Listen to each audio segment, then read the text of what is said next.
So King in Black is terrible. Alright, that's not really accurate, nor is it entirely fair to King in Black, but honestly, I kind of wish it was. The problem with King in Black is that it honestly doesn't need to exist. It's such a bland, featureless event comic. It feels very paint by numbers. It feels like they had a checklist of all the things that they needed to do for an event comic, and that's just how the event comic shook out. And that's without mentioning the really bad habits and kind of negative trends that Marvel's been leaning into the past 3 to 5 years. But before we really get into all of that, we sort of need to do a little bit of backstory, because King in Black is like a decade in the making, and it's so much of a damp squib that if you didn't know that, you probably wouldn't care. So, cut back to 2012. There's an event going on in Thor, which has just relaunched in Volume 6, I believe, about a guy named Gorr the God Butcher. If you want to know what he's about and what he does, it's all answered by his name, so you should probably have a good idea of what kind of stuff he's got going on with Thor. In any case, the whole thing introduces this thing called the Necro Sword, I think it's called, and the whole concept of it is that it belongs to a dude named Null, who's the god of symbiotes. Or symbiotes. Symbiotes? I really don't know how to pronounce that. In any case, Null, god of black goo, is asleep and not doing very much, and his sword is apparently the thing that wakes him up. It took another 10 years to do it, and with a completely different writer, I should add. So fast forward to today, when the King in Black is awake, and all the black goo is awake, and it's coming to invade the Earth and blot out the sun, and honestly, you've seen it all before. The thing is, Null isn't really interesting, or dynamic, or creative. He doesn't really have an interesting backstory, he doesn't really have an interesting motivation. He's just another big bad. He's almost a Saturday morning cartoon villain, and that's also part of the problem, because they seem to be thinking that going big is an alternative for having a deep, meaning or long-standing backstory that they can rely on, and it doesn't really work at all. At times, King in Black feels a lot like heavy metal, and I don't mean the musical genre, I mean the movie, and also the comic series, where it's a whole lot of imagery and playing around with, concepts and artwork styles, but there's no real substance to it. Yeah, it's cool that you have, a dude who's an alien space god who dresses like a knight and rides giant alien dragons, but there's not really anything beyond that. They don't have a backstory or anything to fall back on that makes him compelling. So you just have the imagery, and the imagery is kind of all over the place. That's not the only thing that's all over the place. In fact, just about everything about this event comic is all over the place. It's very paint by numbers, but because of that, nothing really fits together. It's like they took a bunch of puzzle pieces from different puzzles and tried to make them fit. If you were going to come up with the ideas for a story, like you said, okay, we have an event comic, what do we need to have in the event comic? Every single one of those beats, practically note for note, is in this event comic.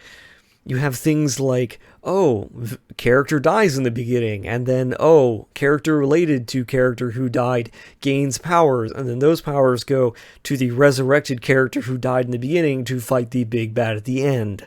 You have really bad tropes, we need a side character who really isn't doing anything right now, so we just need, 3 issues of them doing something, give them, a super important power or something that's like a MacGuffin that isn't really explained, and have a character at some point say something along the lines of, well, if it gets out of hand, they're going to be worse than the big bad we're currently fighting.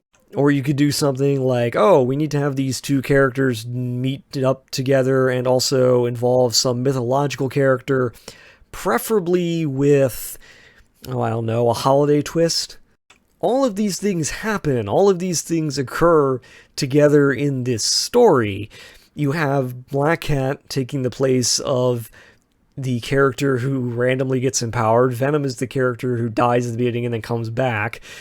And you have Iron Man and Doctor Doom meet Santa Claus, because why not?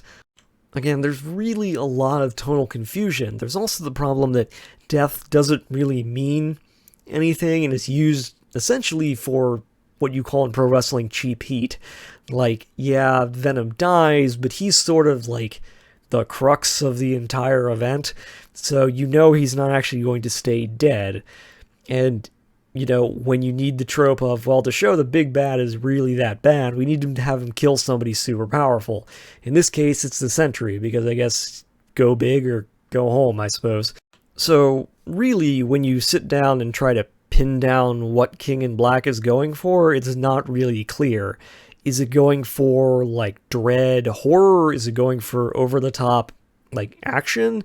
Because these two things are in conflict. You have comics where everyone's reacting like this is almost a zombie plague situation, where everybody's like, oh, the alien goo is going to kill people, and it's going to take over people, and you're going to lose people, and you're trying to do these deep emotional scenes. And then you have other comics which treat the same thing as being almost a comedy subplot.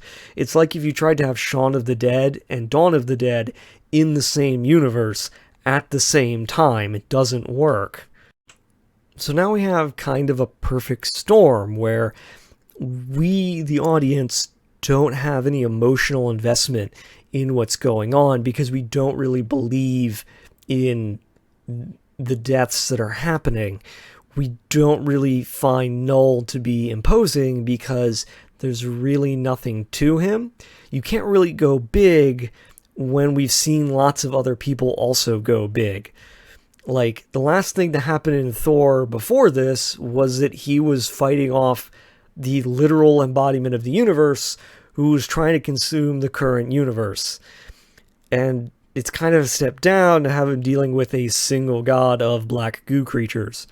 Bigger isn't always better. In fact, bigger is often less good than doing small and relatively contained stories, because the bigger it is, the more questions you have to raise. It's like, okay, so Null exists, but Null is just one god of many, and then you have to go, okay, well, if he's around, well, what about the Celestials? And it's like, okay, well, we have to have him kill a Celestial, because every big bad guy now has to kill a Celestial, because Celestials are not so much big imposing things anymore as they are things for a bad guy to die to tell the audience that things got real, but they don't feel real in the sense of they don't feel emotional, because we've seen it so many times. We've literally seen in other events dozens of Celestials falling out of the sky and dying. So one Celestial dying is not particularly impressive when you're trying to deal with an alien invasion. In the Marvel Universe, alien invasions happen all of the time, so it's not really impressive for one guy to do it. And so, having covered all of this and really talked about how bland and uninteresting King in Black is, I think we need to talk about the bad habits that Marvel has been undergoing recently. This is going to be a bit of a tangent, not a huge one, but it's a small one. I feel like I need to preface it that way. Marvel has a bad habit right now of turning all of their super science characters into magic characters. By which I mean all of the long-standing super science, like, bullshit, basically, that's from, like, the golden and silver ages of Marvel, have been systematically retconned or changed to make them magic rather than science. I don't know why this is. It started with Hulk, where they did Immortal Hulk, and they're like, okay, well, actually, it wasn't a gamma bomb. Actually, it was magic from the devil or something, and it's stupid.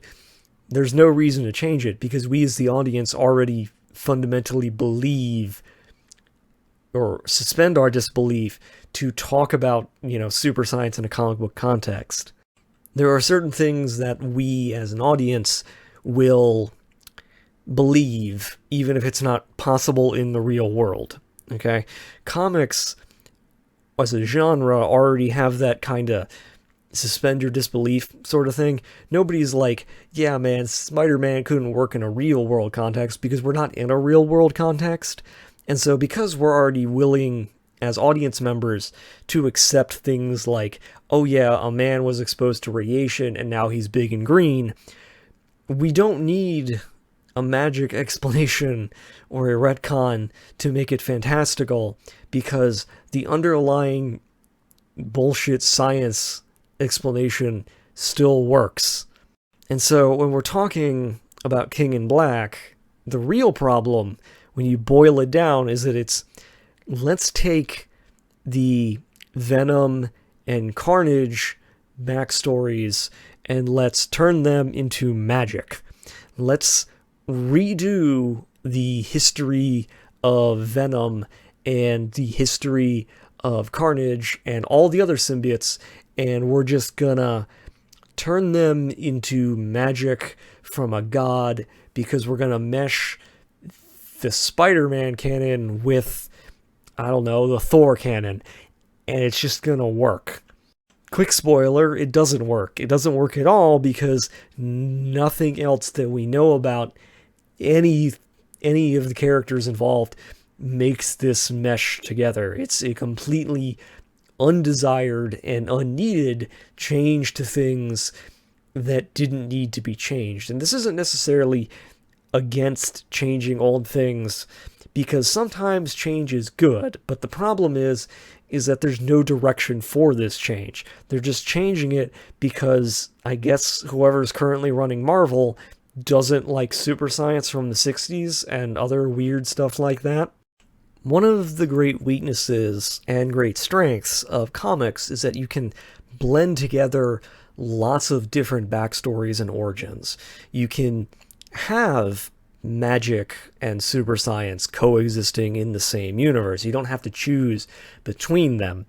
But for some reason, like, they feel the need to clarify and change massive amounts of character backstory for no reason and for no real plan for the future, because it's not on its own wrong to say, okay, let's run with the idea that there's a god of symbiotes and that he's going to come back and all of them are going to freak out and wake up and, you know, be terrorized by this god that's returned.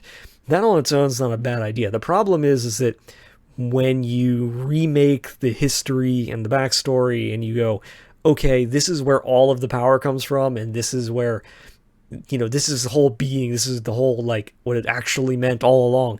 Doing that's really stupid and short-sighted, because you're just deleting possible storylines in order to kind of shovel in something that doesn't need to be done.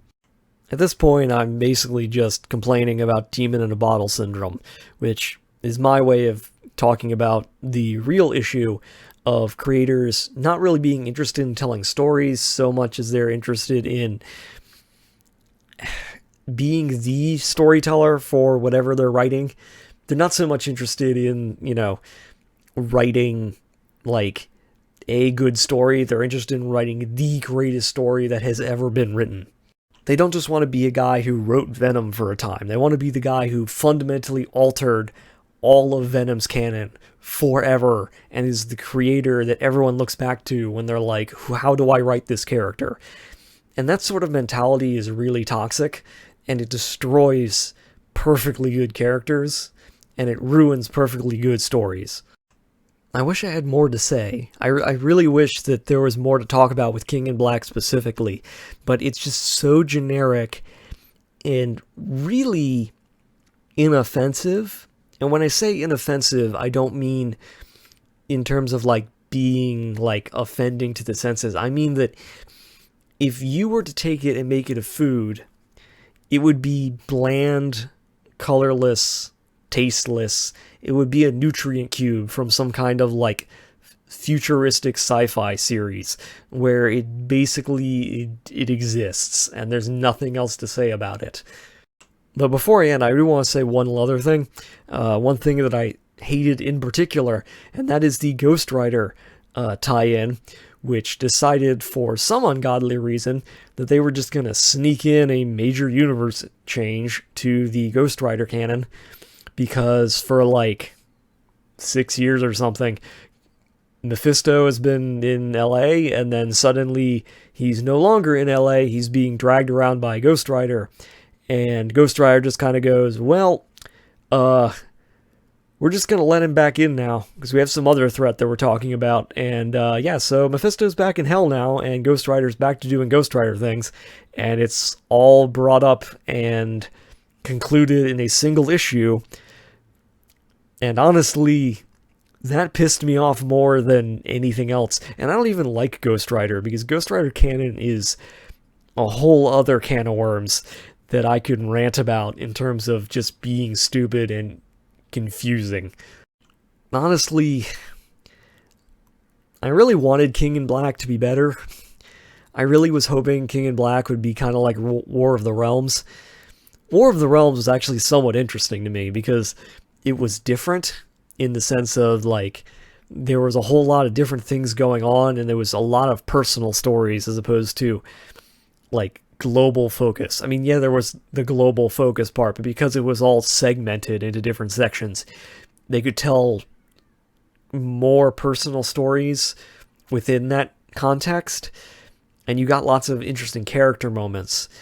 With King in Black, there really isn't any of that. It's just kinda there, and it feels a lot like Maximum Carnage, I think it was what it's called, where they basically did the exact same plot line just with Carnage, and it's so boring, it's so dull and inoffensive, and it feels like an event comic that they did because they needed to do an event comic. There's no purpose to this. There's no, like, it doesn't feel like anything happened or that anything's going to come of it that isn't going to be retconned by another writer or editor in a few years or even sooner. It feels like a continuation of all of Marvel's bad ideas and bad trends towards characters that really don't need these things to happen to them and really don't need these developments. It might have been better if Null wasn't, like, cartoon levels of, like, villain, and wasn't, like, constantly monologuing and coming off as, like, a threat without any emotion attached to him. Like, he doesn't feel like a threat that anyone should care about. It's the best way to put it. We as the audience don't have any emotional attachment. You could probably do an entire story, like an entire video, and I might, just about, like, how not to tell stories and how not to rely on certain tropes, because if you rely on them too much, then they stop having the effect.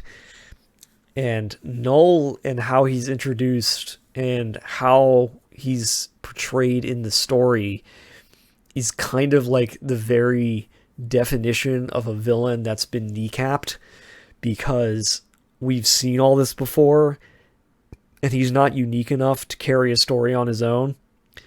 Like, maybe if he was introduced somewhere else and he was able to, like, notch up some wins or fight other people for a bit, then you can kind of, like, do a story like this. You can kind of do a story where a character like that decides to take over the world, you know? I hate to keep going back to War of the Realms, but it honestly feels like budget War of the Realms, where, at least in War of the Realms, Malekith is a character we already know. He's already got a backstory. He's already unique. We already have an emotional attachment to Malekith, because the writers spend a whole lot of time making it clear why he is how he is and why he does what he does. We don't get any of that with Null. Null is just empty. And I guess maybe that's the point, but being nihilistic and being, like, genocidally so is not particularly interesting. And it's not particularly good when I don't really know why he wants to fight Earth, other than the fact that Venom happens to be on it. It just kind of feels empty. It just feels very basic and cookie cutter. And I think at this point I'm repeating myself, so I'm just going to cut this here and say that King in Black isn't great. It's not terrible. In some ways, it's worse because it's meh. It's just bland. It's just bleh. That's all it is. There's nothing else to it. There's nothing else to really say about it. It's just bland and meh. It's a gray, featureless cube sitting on a plate with no scent and no taste, and no one's going to remember anything about it once they've consumed it. That's kind of how I feel about it. There's nothing else to say.